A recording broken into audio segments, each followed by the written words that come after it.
Hey everybody, welcome back to my channel for another fun video where I rip apart the Goldbugs. Goldbergs?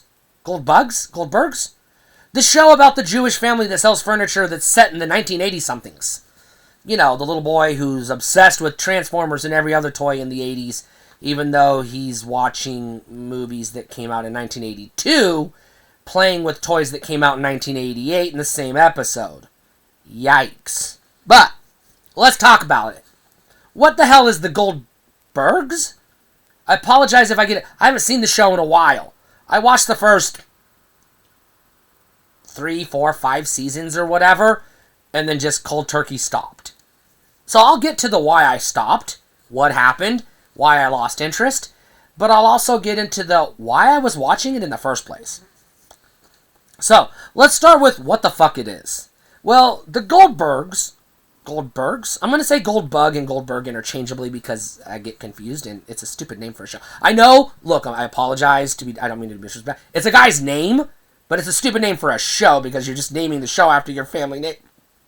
That's like calling, well, I was going to say Frasier and Seinfeld, but those are first names. Mr. Belvedere? That's got a Mr. in the title. I can't think of another show that's as stupid of a name as the Goldbergs. I apologize, you know. Well, I guess The Simpsons. Yeah, that's a stupid name for a TV show, too, but which has been going for so long, we've gotten used to it, I guess? Because The Simpsons really should have been called The Yellow People of Springfield, and the Goldbergs should have just been called 1980-something, is what it should have been called. But it is what it is. Anyways, so the show, I'm just going to call it The Show from now on, because I don't want to get tongue-tied. And I've probably offended everybody with the last name Goldberg on the face of the planet, which I apologize, but also I kind of like, I'm not insulting your name, I'm just insulting the use of that name, or any name, as the title of a TV show. I think that is a stupid premise. First names are okay, you know, Roseanne, Seinfeld, Frasier. Last names, it's just weird, it's just weird. You know, if there was a TV show called The Smiths, there's like, there's a billion people on the planet Earth called Smith. Yeah. Anyways. How many people are named Frasier? I don't fucking know. But I've ranted long enough, and I've probably pissed people off. Which I'm good at doing. So, sorry, not sorry? I apologize. Anyways, let's talk about the show. It's basically a family. Middle income, I want to say 1980s-ish. I have to specify the ish. And they're middle class. The dad, well, actually the granddad and the dad co-own a furniture store. And I believe, and I'm not going to remember people's names because I haven't seen the show in a while, and I don't remember people's names from TV shows anyways, very rarely. So I'm just going to say there's grandpa and then there's dad. And I don't remember their specific names, so you know what, I guess, fuck it. They own a furniture store. Grandpa is overly sexual for a guy of his age. Dad is overly lazy for a guy who's supposed to be the breadwinner. Mom is ditzy and nosy helicopter mom. These are millennial kids, so, you know.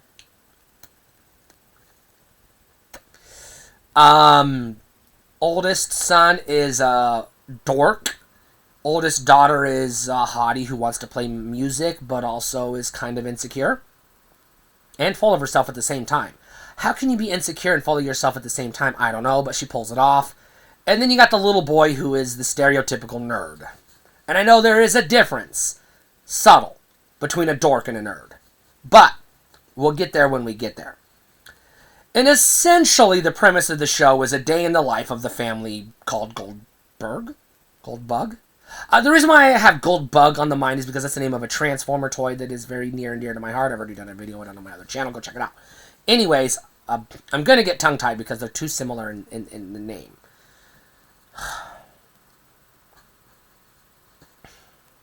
It's like if somebody had the last name Smythe. I'd be like, Smith, Smythe, what's the difference? I'd be getting tongue-tied.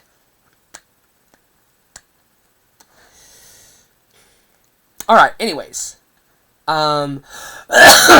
If you're still watching and haven't flipped me 100 middle fingers in the comments, thank you. I promise I have a kind of point. I guess. I hope. You hope, if you're still watching this. So basically, the premise is basically the middle kid. Well, the youngest kid is in middle school, and he's sort of desperately clinging to his childhood. He doesn't want to grow up. He wants to be a 9-year-old boy forever.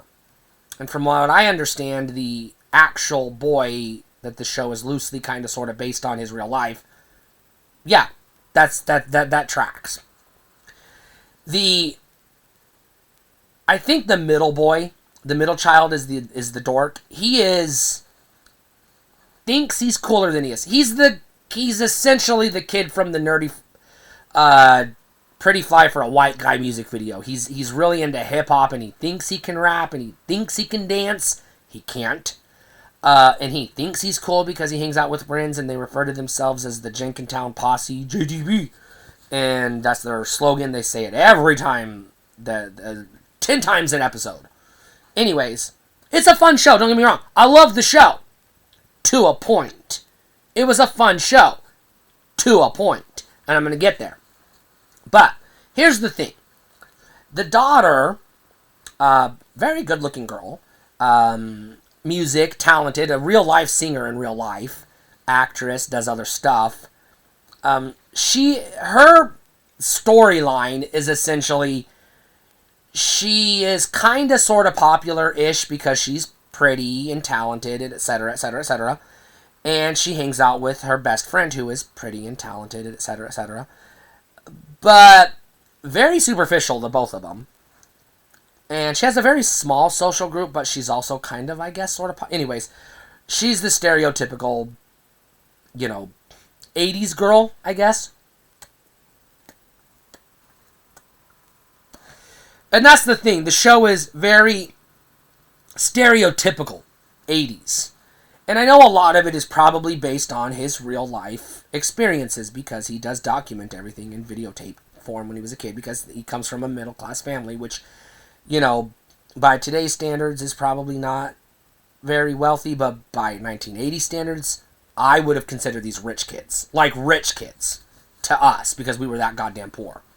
Video camera? Fuck no, we ain't got the money for that. We didn't get our first VCR until I was like 9 years old because...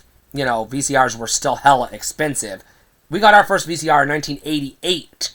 That's how expensive they were. It took us that long to be able to afford one. Don't believe me? Season 1 of Roseanne takes place in 1988, and they just barely could afford a VCR. And both parents had jobs. I didn't have that growing up. VCRs were a lot more expensive than people realized they were. But anyways, it is what it is. But...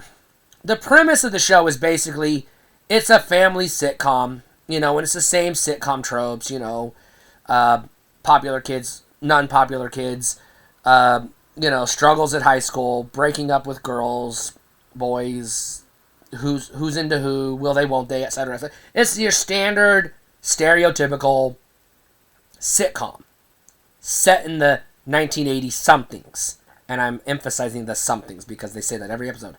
It was a typical day in 1980-something. Every episode. Now, they do that on purpose. The reason they do that on purpose is because, and this is the issue I have with the show, there's no consistent timeline.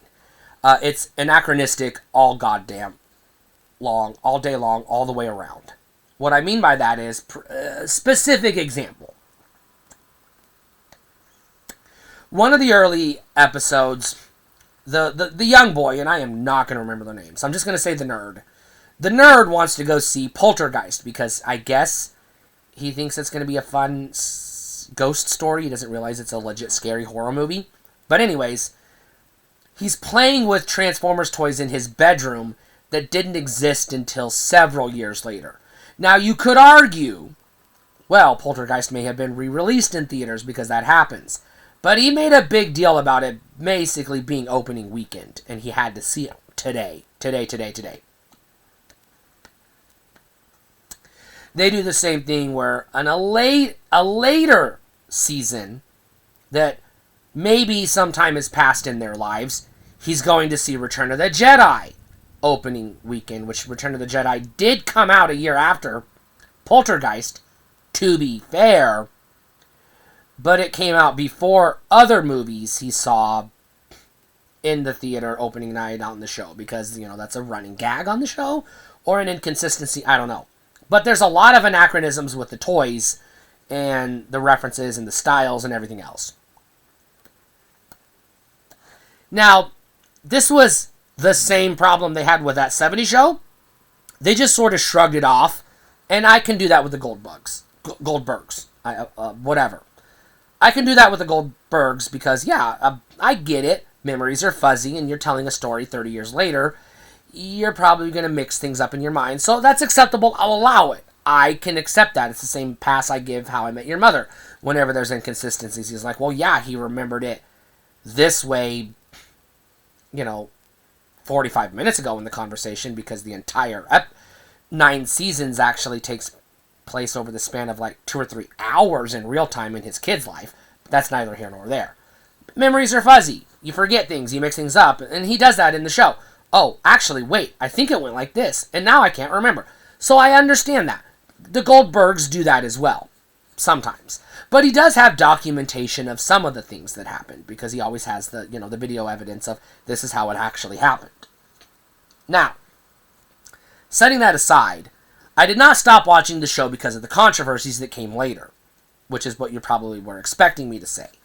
No, I stopped watching. The last episode I watched, the very last episode I watched, was when I tuned into the Goldbergs, and all of a sudden, it's 1990-something, and I don't know who these characters are, what's going on, we've jumped ahead 10 years, we have new characters, new high school, new setting, everything's different, and I was like, what the fuck did you just do to my show?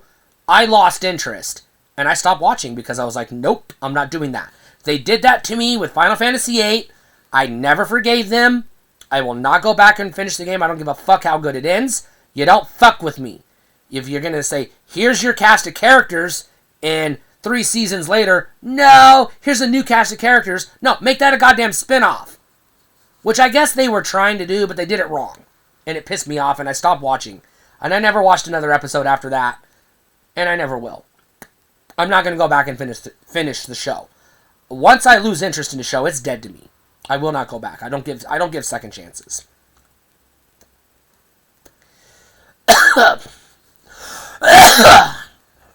Now, I do like it is, even though it is a stereotypical sitcom, the episodes are fun and lighthearted, but sometimes heartfelt and, and heartwarming. Not as heavy-handed as, like, Full House, but, it's not as, like, completely heartless and goofy as, like, I don't know, Seinfeld, which is, like, pointless, but people watch it anyways, I guess, question mark?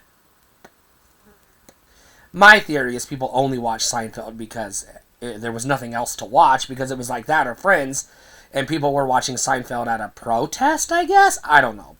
That's my theory. I could be wrong. I don't know. I cannot comprehend why anybody would actually like Seinfeld, with the exception being my girlfriend who does, who's already explained to me why she likes it, and I'll give her a pass because she's my girlfriend.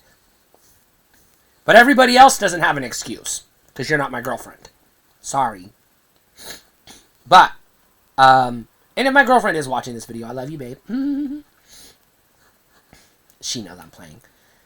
Anyways, I hope so. We've had these conversations. She knows that I don't like Seinfeld, but I watch it with her because she likes it. But I don't hate Seinfeld. See, that's the thing. I don't hate. But we're talking about Goldbergs. I don't want to get off track. But it's the same kind of thing. It's like, it's not as pointless as Seinfeld is what I was trying to say, but I don't think I made my point, so I'm as pointless as Seinfeld? Oh my god. Am I Seinfeld? No, I'm not. Oh, goodness, I'm rambling, but that's what happens. But I want to say 3 or 4, maybe 5 seasons I watched. I can't remember. But the seasons I did watch, however many of them there were before that cutoff point, were pretty good. And I was really heavily invested in what was going on. And then all of a sudden they dropped me into this new, and I'm just like, wait, what? And I lost interest because it's like, well, I mean, if you're not invested anymore, then why should I be? And that's my problem with the Goldbergs. Is they really dropped the ball midway through the series. Now, I understand the show did that because it was trying to spin off a new sitcom that was set in the 90s that followed people's later in life lives. But I don't need that. I'm not here for that. I don't care what happened to you when you went on to be an adult. I'm watching you as a kid. I only care about what happened to you when you were a kid because that's the premise of the show. You know, life goes on. We grow up. I get that, but I don't want to watch that. I lived that. I don't need to. I'm watching you relive your childhood so I can relive my childhood vicariously through you. I don't want to watch you as an adult going to work 9 to 5, doing the same shit I'm doing every week. Because I'm already doing that. But again, that's neither here nor there. Now, despite the anachronisms, I did love the inconsistencies in the references because it gave them the opportunity to basically do whatever they wanted. Except for one. There is one reference I do not forgive them. And it was the episode where, I'm just going to say Nerd, because I don't remember their names. Nerd was trying to make a new friend with his bully or something like that. I don't remember the exact premise. But it basically boiled down to he was showing his Transformers collection and he was showing this other kid Ectotron and he was excited about having Ectotron. This pissed me off because Ectotron was a brand new toy that came out in the real world that year. Like 2019 or 18 or whatever year that was.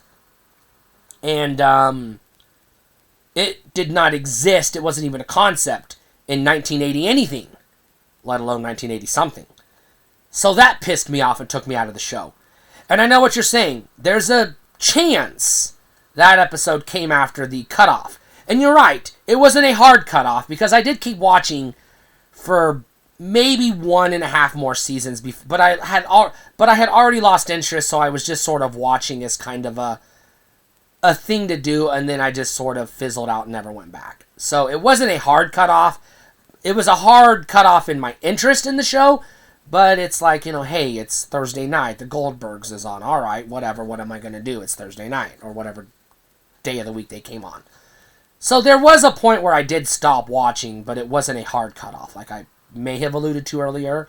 But again, I'm telling a story of something that happened in the past that my memories are a little fuzzy on because time fucks with our brains, which is why I give this show almost a pass until you take something that could not have existed in the 80s.